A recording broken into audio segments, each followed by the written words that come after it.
Assalamualaikum warahmatullahi wabarakatuh. Selamat malam Bapak dosen yang saya hormati. Terima kasih pada sampai hari ini kesempatan yang diberikan kepada saya. Saya sudah mencapai ujian akhir semester. Tentu ketika tidak ada bimbingan dengan Bapak dosen yang selalu membimbing dan memberikan pengarahan, saya tidak bisa mencapai saat ini. Perkenalkan, nama saya adalah Antonius Gierno. Saya merupakan mahasiswa Universitas Insan Cita Indonesia, angkatan ke-6, dan jurusan saya adalah psikologi atau neuropsikologi. Hari ini saya ingin mempresentasikan mengenai analisa dampak media sosial terhadap konsep diri atau terhadap identitas diri saat offline.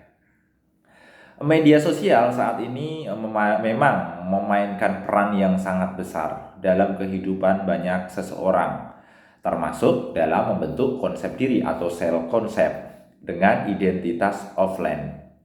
Media sosial menyediakan platform untuk mengekspresikan diri, berinteraksi dengan orang lain, dan membentuk citra diri yang mungkin berbeda dari kenyataan.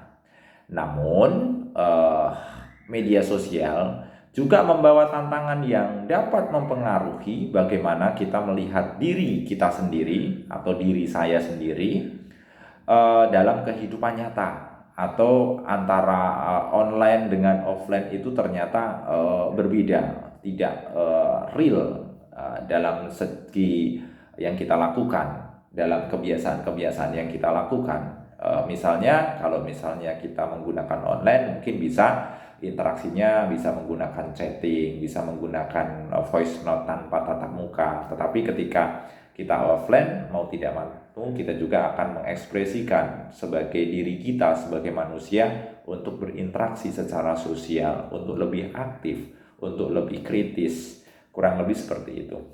Di sini saya akan menganalisis dampak media sosial terhadap konsep diri saya, serta bagaimana hal ini mempengaruhi identitas saat berada pada offline, ketika saya pada offline, atau ketika saya berinteraksi dengan kondisi yang nyata.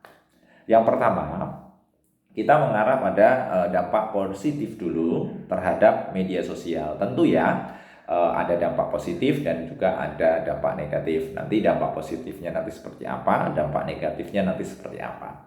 Untuk menjadi dasar, yang pertama adalah dampak positif.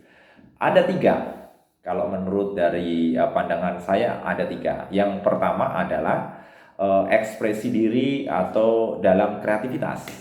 Melalui media sosial memberikan ruang untuk mengekspresikan diri secara bebas dan aktif. Misalnya, saya bisa berbagi foto, tulisan, atau karya seni yang menggambarkan minat dan kepribadian saya dengan mendapatkan feedback positif seperti likes, komentar untuk mendukung. Sehingga saya bisa lebih menghargai dan lebih percaya diri. Yang kedua adalah koneksi dan dukungan sosial. Misalnya, media sosial memungkinkan saya untuk terhubung dengan orang-orang yang memiliki minat serupa, baik teman lama maupun dengan orang yang baru saya kenal. Dengan bergabung dalam komunitas online, mengikuti akun relevan dengan hobi saya. Dan itu sama, mungkin nanti bisa kita mengembangkan secara sosial tapi lebih ke jaringan ya. Misalnya kalau di jaringan itu lebih ke seperti misalnya LinkedIn, kurang lebih seperti itu. Yang ketiga adalah kesadaran dan pembelajaran. Melalui media sosial, saya bisa mendapatkan banyak informasi, perspektif baru tentang berbagai topik yang memperkaya pemahaman saya tentang dunia. Nah, ini berkontribusi pada perkembangan diri saya, membantu saya memahami lebih baik siapa saya, apa saya sukai, dan apa yang saya percayai. Dan ini pada gilirannya memperkuat konsep diri saya yang lebih terbuka dan berbasis pengetahuan, atau lebih ke pengetahuan secara tentang memahami tentang diri saya. Yang kedua adalah tentu kita tidak bisa meninggalkan juga ada dampak negatif dalam bermedia sosial. Namun meskipun ada dampak positif, media sosial juga memiliki dampak negatif yang signifikan terhadap konsep diri saya. Yang pertama adalah perbandingan sosial.